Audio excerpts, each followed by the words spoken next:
ஓம் come கணபதயே நமஹ. ஓம் some சரஸ்வத்யே நமஹ. ஓம் come குருभ्यो நமஹ. ஓம் பிரம்மா விஷ்ணு ருத்ர மகேஸ்வர சதாசிவ துர்கா லட்சுமி சரஸ்வதி சாவித்ரி ராதா தேவி நமஹ.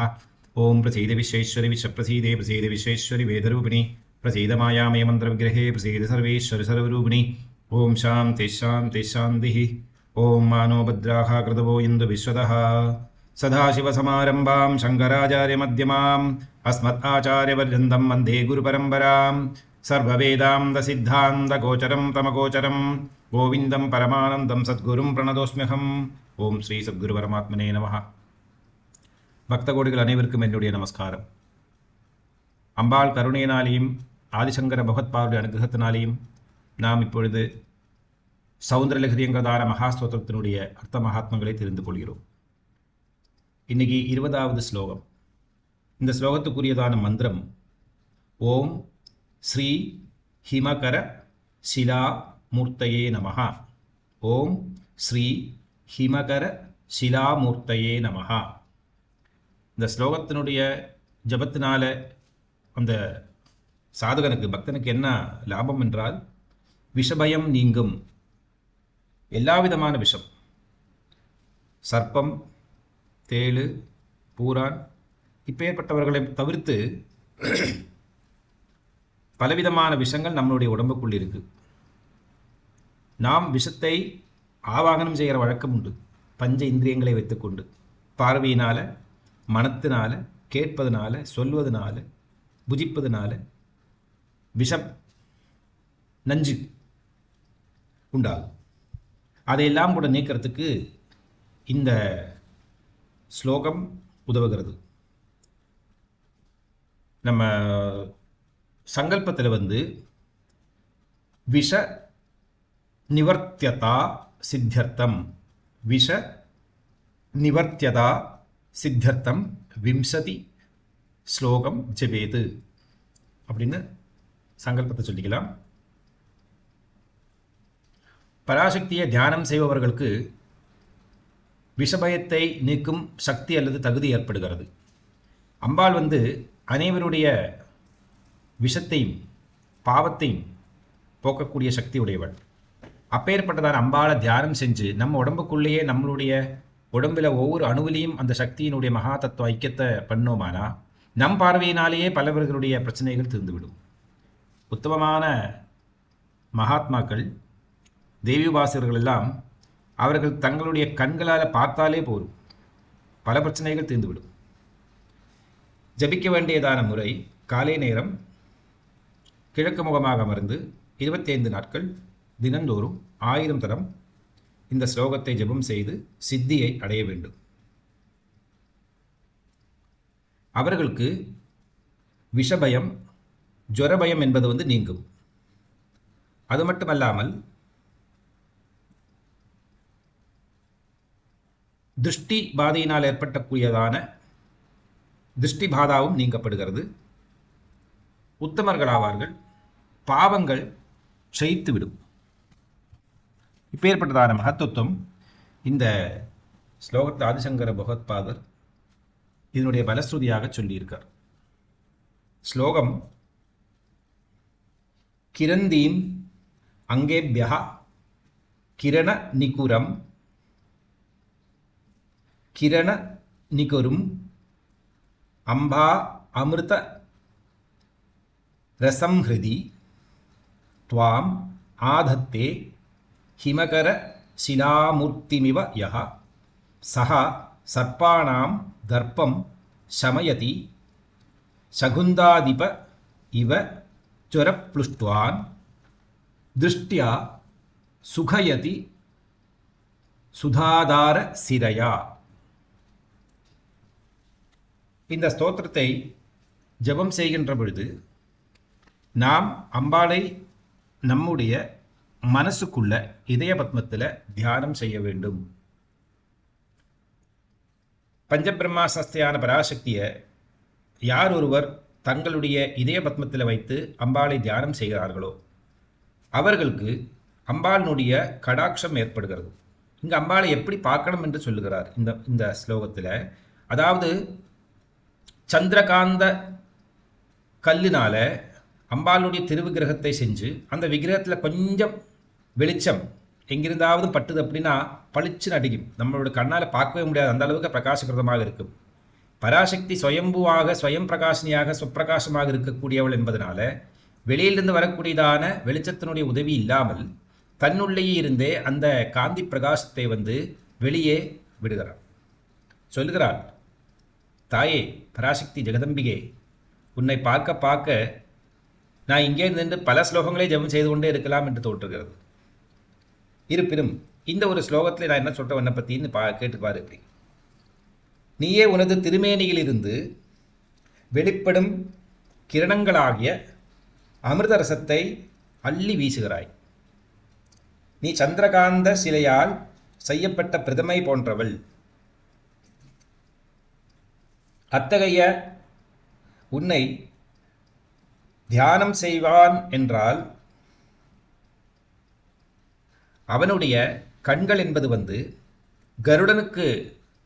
கருடனுடைய கண்களைப் போல பாம்பை பயமுறுத்தக்கூடியதான சக்தி அவருக்கு கிடைத்துவிடும். தன்னுடைய பார்வையினாலேயே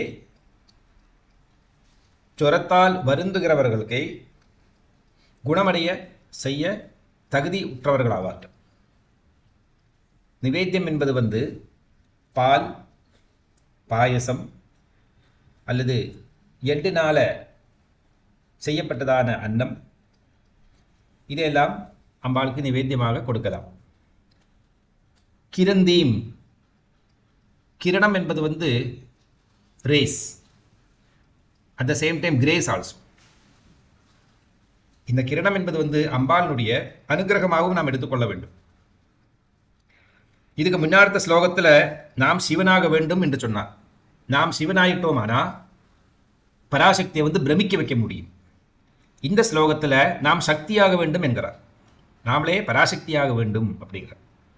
நாம் எல்லாமே பராசக்தியினுடைய சிவசக்தியினுடைய உருவம் தான் நம்மளுடைய உடம்பு. காமகலாரூபாயை நமஹா லலிதா சஹஸ்ரநாமத்தில் ஒரு வியாக்கியானம் இருக்கு. காமம் என்றால் சிவன், கலா என்றால் சக்தி, காமகலா என்றால் சிவசக்தி. சிவசக்திங்கிறதான உத்தம மந்திரத்துக்கு இனி ஒரு மந்திரம் காமகலை. சாதாக்கிய கலா, காமகலா, நிறைய கலைகள் இருக்கு. 16 கலைகள் பரமாத்மாவை பற்றி வியாக்கியானம் சொல்றோம். அதில் கிரந்தீம், வர்ஷம் செய்யக்கூடியவள், பேர்பட்டதான பிரகாசம் சுப்பிரகாசம் ஸ்வயம் பிரகாசமாக அங்கேபியகா பராசக்தியினுடைய உடம்பில் இருக்கக்கூடியதான ஒவ்வொரு அங்கங்களிலிருந்தும் இந்த பிரகாசம் ஜொலிக்கிறது. கிரண நிகுரும், நிகுரும்பா அமிர்த சம்ஹிருதிகி, அதாவது இந்த பராசக்தியினுடைய உடம்பிலிருந்து வரக்கூடியதான அந்த கிரணங்கள் காந்தி சமூகம் என்றதான பெயர். ஒன்றுக்கொன்று இடவிடாமல் ரொம்ப கட்டியான பிரகாசத்தில் வெளியே வரக்கூடியது. அது என்ன பண்ணுறது அப்படின்னா, அந்த பிரகாசம் என்பது அமிர்த ரசத்தை கொடுக்கிறது. நம்மளுடைய உடம்பு பூராவும் அமிர்தத்தால் நிறைக்கப்படுகிறது. அமிர்த ரச ஹிருதி துவாம் ஆதத்தே, அந்த ரசத்தை இதயத்தில் தியானம் செய்யக்கூடியவனுடைய உடம்பில் பூராவும் இந்த அமிர்த ரசத்தை நிறைய வைக்கிறது. ஹிமகர சிலா மூர்த்தி மிவாயா, அதாவது ஹிமகிர சிலை என்றால் சந்திரமணி காந்தம். இந்த சந்திரகாந்த மணிங்கிறதான மூன் ஸ்டோன், சந்திரகாந்த மணியினால ஒரு விக்கிரகத்தை செஞ்சால் அது எப்படி இருக்கும், ஒரு பிரதிமை பண்ணினோமானா அதுபோல ஒவ்வொரு அங்கங்களும் அவ்வளவு அழகாக இருக்குது அப்படின்னு வர்ணிக்கிறார். லலிதா சகஸ்ரநாமத்திலே வசன்யாதி வாக்தேவதைகள் அதைத்தான் சொல்கிறார். சதுர்பாகு சமன்விதாயே நமஹா ராகஸ்வரூப பாஷாಢ்யா குரோதாகாராங்குஷோஜ்வலா மனோருபேக்ஷு கோதண்ட பஞ்சதன் மாத்திரசாயகா நிஜாருண பிரபாபூர மஜ்ஜத் பிரம்மாண்ட மண்டலாயேம. நிஜாருண பிரபாபூரம், அருணப்பிரபை. அருணம் என்றால் சிவப்பு வர்ணம். சிவப்பு வர்ணம் என்றால் இங்கே பராசக்தியினுடைய காந்தி வர்ணத்தை மட்டும் சொல்லலை, காருண்யத்தை சொல்லுகிறது. சிவப்பு வர்ணம் காருண்யத்தை சொல்லுகிறது. ஆகவே அம்பாளினுடைய உடம்பிலிருந்து வரக்கூடியதான அந்த காந்தி என்பது சிவப்பு வர்ணமாகவும் கம்பேஷனேட் ஆஸ்பெக்டாகவும் இருக்குது. அந்த பார்வை கிடைக்க கொடுத்து வச்சிருக்கணும். நாம் போய் ஒவ்வொரு கோவிலுக்கு முன்னாடியும் அந்த கோவில் இருக்கக்கூடியதான அந்த விக்கிரகத்துக்கு முன்னாடி போய் நின்றுட்டா போதும். அதுக்கு முன்னாடி ஸ்லோகங்கள்லேயே அம்பாள் இந்த சௌந்தர்யத்தை சொல்லியிருக்காரு. சும்மா அங்கே போய் நின்னா போரும், அம்பாளுடைய அனுகிரகம் நம்ம மேலே படுறது. சகா சர்ப்பானாம், அவன் சர்ப்பங்களுடைய தர்ப்பம் சமயதி, அகங்காரத்தை இல்லாமல் செய்கிறது. இங்கே சர்ப்பம் என்றால் வெறும் பாம்பு என்கிறதான அர்த்தம் மட்டும் கிடையாது. நம்மளுடைய அகங்காரத்துக்கு இங்கே சர்ப்பம் என்றதான பெயர். நான் என்கிறதான அகந்தை இது சர்ப்பத்தை போன்றது. டக்குன்னு மேலே தலையை தூக்கி சீர ஆரம்பிச்சிடும். அதுபோல எவ்வளோ பெரிய உத்தமனான ஒரு மகாத்மாவானாலும் பெரிய ஒரு மகர்ஷியானா கூட ஒரு திருப்ச நேரத்தில் அந்த கோபம் என்பது சர்ப்பம் தலையெடுத்து தூக்கி நிற்கிற மாதிரி நிற்கும். நிறைய மகர்ஷிகளுடைய சரித்திரங்கள் நாம் பல புராணங்களிலே பார்த்துருக்கோம். அதுதான் அவங்களுடைய தபசக்தி எழுந்து போகிறதுக்குள்ளதான காரணமாக மாறுகிறது. ரிஷி கோவித்து சாபம் போட்டார் என்றால் அவருடைய தபோபலன் அது வழியாக போய்விடும். அதுக்காகவே சில பேர் ரொம்ப படுத்துவா இந்த அரக்கர்கள் எல்லாம், அவருடைய தபோபலத்தை அழிக்கிறதுக்காக. அதுபோல் நமக்கு இருக்கக்கூடியதான அகங்காரம் தான் இங்கே சர்ப்பம். ஆகவே இந்த சர்ப்பத்தை கருடனுடைய பார்வை தர்ஷம் சமயதி சகுந்தாதிபா, சகுந்தம் என்றால் பட்சிகள், பட்சிகளுடைய அதிபன் கருடன். இவ ஜுரப்ளுஷ்டான், ஜுரத்தினால துக்கிக்கக்கூடியவன், கஷ்டப்படக்கூடியவன், அவஸ்தப்படக்கூடியவன். கருடனுடைய பார்வை பாம்புகளை பயப்படுத்தும். எப்பேற்பட்டதான பாம்பானாலும் ஓடி ஒளிஞ்சுக்கணும். கருடனுடைய பார்வைப்பட்டு தான். இங்கே கருடனுடைய பார்வை என்பது பராசக்தியினுடைய அந்த கிரணங்கள் தான் இங்கே பார்வையாக நம்முடைய உடம்பில் பதியறது. அதுதான் என்னுடைய அர்த்தம். ஜுரத்தினால துக்கக்கூடியவள், சூடுனால நம்ம உடம்புக்குள்ள சூரிய நாடி, சந்திர நாடி, அக்னி நாடிங்கிறதான 3 நாடுகள் இருக்கு. இதற்கு முன்னாடி படிச்சிட்டோம். குண்டலி சக்தி என்றதான பேர், சூரிய சக்தி என்றும் இதை அழைப்பார்கள். மூலாதார பத்மத்திலிருந்து எழும்புறது. இந்த நான் ஆண் நான் பெண் அப்படிங்கிறதான இந்த அகந்தையினுடைய மகத்துவம் இந்த மூலாதார பத்மத்திலிருந்தே தான் எழுந்திருக்கிறது. ஆகவே திருஷ்டியா சுகயதி, கடாட்சத்தினால மட்டுமே சுகம் பிராபிக்கக்கூடியதான தகுதி. சுதாதார சிரையா, அமிர்த வருஷம் செய்யக்கூடியதான நரம்புகள், நரம்பு நாடி அங்கங்கள், இதெல்லாம் அம்பாளினுடைய உடம்பில் இருக்கு. யார் ஒருவர் அம்பாளை இப்படி தியானம் செய்கிறார்களோ அவர்கள் அம்பாளினுடைய சாயுஜ்யத்தை அடைந்து அம்பாளாகி விடுகிறார்கள். ஆகவே அம்பாளுடைய கடாட்சம் யாருடைய மேலே படுகிறதோ, கடாட்ச கிங்கரீபூத கமலா கோடி சேவிதாயே நம லலிதா சஹஸ்ரநாமத்தில் அம்பாளினுடைய கடாட்ச விஷம் எந்த ஒரு பக்தருடைய உடம்புல படுகிறதோ, கமலா கோடி சேவிதாயே நமஹா, கோடி லட்சுமிகள் அவனுக்கு சேவை செய்வார்கள் என்று சொல்லுகிறார். அப்பேற்பட்டதான ஒரு மகாசக்தி அம்பாளினுடைய அந்த திருமேனியை சந்திரகாந்த சிலையினால் பண்ணினதான, சந்திரகாந்த சிலையில் இருக்கிறதான ஒரு ஒரு பியூட்டி என்ன அப்படின்னா அந்த சப்த வர்ணங்களும் அதுக்கு மேலேயே கண்ணு முன்னாடி பார்க்க முடியும். சப்த வர்ணங்கள் விப்ஜோர்கே ரெயின்போ ஆட்டமா அது மாதிரி ஃபுல்லாக மேலேயே தெரியும். இந்த கல்லுக்கு மேலேயே இதை பார்க்க முடியும் இந்த எல்லா வர்ணங்களையும். நமக்கு ஏற்படக்கூடிய விஷங்கள், திருஷ்டி பாதைகள், நமக்கு யாரிடம் இருந்தாவது திருஷ்டி வந்தது, நாம் யாரையாவது திருஷ்டிப்பட்டோம் அப்படின்னா கூட அது ரெண்டும் இந்த தியானத்தினாலேயும் மறைந்து விடும் அப்படின்னு சொல்லுகிறார். விஷம் ஜுவரம், நமக்கு பாபசக்தி அதுதான் விஷம். அந்த பாபசக்தியை சமனம் செய்யக்கூடியதான சக்தி யாருக்கு இருக்குது அப்படின்னா பரமசிவன் ஒருவனுக்கே இருக்குது. விஷத்தை எல்லாம் நீக்கக்கூடியவர் அவர். இந்த மந்திரத்தை இந்த ஸ்லோகத்தை ஜபம் பண்ணி சித்தியடைய வரக்கூடியவர்கள், அல்லது இந்த ஸ்தோத்திரத்தை சொர்ண தகுடில் எழுதி அது ஒரு மோதிரமாட்டமாக பண்ணி இல்லை ஒரு தாலிஸ்மானாட்டமாக பண்ணி உடம்பில் போட்டுண்டு அவங்களுடைய கண் பார்வையினாலேயோ அவர்கள் கையிலிருந்து வரக்கூடியதான ஜலத்தினுடைய புரோக்ஷமம் நம்ம மேலே பட்டு விடுது அப்படின்னா விஷம் நீங்கிவிடும் அப்படின்னு சொல்லுகிறது. இந்த ராகு தோஷம் அதிகமாக இருக்கக்கூடியவர்கள், விஷபாதை இருக்கக்கூடியவர்கள், செய்வினையினால் அவஸ்தப்படக்கூடியவர்கள், பாதிக்க பில்லி சூன்யம் எல்லாம் இருக்குது. இதனால் வந்த பூதப்பிரேத பிசாசத்தினுடைய ஆதிக்கத்தினால பாதை பொசஸ்டு பாதை இருக்கக்கூடியவர்கள் எல்லாருமே இந்த ஸ்லோகத்தை ஜபம் செய்து அவங்களுடைய நோயை தீர்த்து கொள்ளலாம். எந்த மருத்துவராலையும் கண்டுபிடிக்க முடியாத நோயை தீர்க்கறதுக்கு உதவுகின்றதான ரொம்ப அதிசயமான மந்திரம் ஸ்லோத்திரம் இந்த ஸ்தோத்திரம். நமக்கு எல்லாருக்கும் தெரியும் நம்மளுடைய உடம்பில் பலவிதமான பாதைகள் இருக்குது. எல்லா பாதைகளுக்கும் தலை தூக்கி விளையாடுறதுக்குள்ளதான சக்தி கிடையாது. காரணம் நாம் இருக்கக்கூடியதான சிச்சுவேஷன் சூழ்நிலையில் யாராவது ஒருவராவது ஜபம் பண்ணிட்டு இருப்பா. அந்த எவராவது ஒருத்தருடைய ஜபத்தினாலே வரக்கூடியதான மந்திரசக்தியினுடைய பிரவாகம் நம்ம உடம்பில் இருக்கக்கூடியதான பல பாதைகளையே அப்படியே படுக்க வைக்கும், தூங்க வைக்கணும், தலையேற்ப விடாது. அப்போ நாமளே ஜபம் பண்ணிட்டோமானா ரொம்ப வசதியாக போச்சு. இப்படி ஒரு அர்த்தத்தை சொல்லுகிறது. ஷட்கோணம் என்கிறதான ஒரு விசித்திரமான சக்கரம் எந்திரம் சொல்லுகிறது இந்த ஸ்தோத்திரத்துக்கு. சதுராகிருதி ஆன ஒரு சக்கரம் முதல்ல போட்டு இன்னொரு சதுராகிருதியை திருப்பி போடணும். ஒரு டிப்பிக்கல் டைமண்ட் டைப்பில் போடணும். அப்போ 8 கோணங்கள் கிடைக்கும். அதுக்கு நடுவே ஓம் க்ஷிப ஸ்வாஹா. க்ஷிபா அப்படின்னா த்ரோ, தூக்கி எறியறது, அதாவது அணைய வைக்கிறது, எல்லாத்தையும் ரிமூவ் பண்ணக்கூடியதான சக்தி இந்த க்ஷிபாங்கிறதான வாக்கு இருக்கு. க்ஷிப்ரா என்றால் குயிக்கா, இங்கே க்ஷிபா. ஓம் க்ஷிபா ஸ்வாஹா அப்படின்னு நடுவே இந்த பீஜாட்சரத்தை எழுத வேண்டும். இதுதான் இதுக்குரியதான யந்திரம் அல்லது சக்கரம்.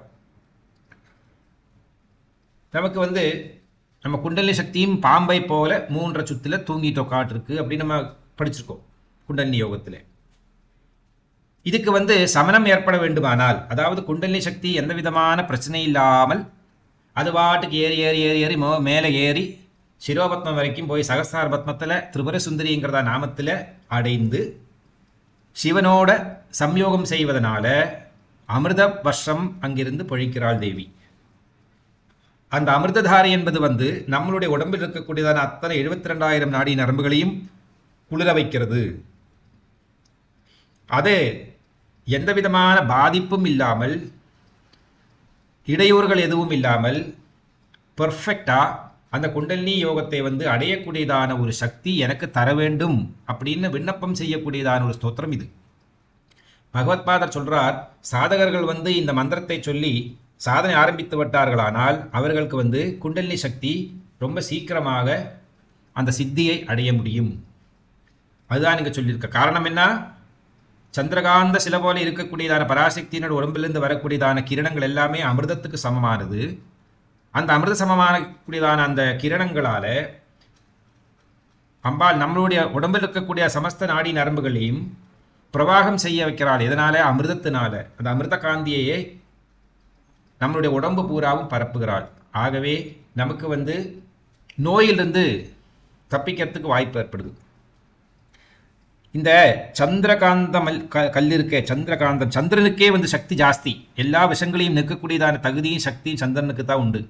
நல்ல ஆரோக்கியத்தை கொடுக்கக்கூடியதான பவர் சந்திரனுக்கு தான் உண்டு. ஜெனரலாகவே எல்லாருமே சந்திரகாந்த மணி கல்லை போட்டுக்கலாம். அது சைடு எஃபெக்ட் இல்லாத ஒரு நவரத்னத்தில் ஒன்று இந்த முத்து அல்லது சந்திரகாந்தமணி, சந்திரக்கல்லு சொல்லுவாங்க. இதுக்கு பௌர்ணமி அன்னைக்கு பவர் ரொம்ப ஜாஸ்தி. அந்த சந்திரகாந்தத்திலேருந்து வரக்கூடியதான சக்தி என்ன பண்ணும் அப்படின்னா, நம்மளோட உடம்பு இருக்கக்கூடியதான எல்லா விதமான விஷங்களையும் நீக்கிவிடும். கண் பார்வையினால், பொறாமையினால் வரக்கூடியதான அந்த பாவத்தை எல்லாம் போக்கும். நமக்கு பில்லி சூன்யம் யாராவது செய்து வைத்தார்கள், அல்லது நம்மளுடைய உடம்பில் யாருக்காவதும் ஒரு கெட்ட பார்வை இருந்திருக்கு, அதாவது துஷ்ட வீக்ஷணம் இருந்தது அப்படின்னா அதெல்லாம் போகிறதுக்கு இன்னொரு ஒரு சின்ன மார்க்கம் இருக்குது. கோவில்களில் நல்ல விஷயங்களுடைய பகவானுடைய பெயரை சொல்லி யாரெல்லாம் அன்னதானம் செய்கிறார்களோ அந்த அன்னதானத்தை நாம் பருகினோமானால், உண்டோமானால் நம்மளுடைய பில்லி சூன்யம் போன்றதான பீடைகள் எல்லாம் அகன்றுவிடும்.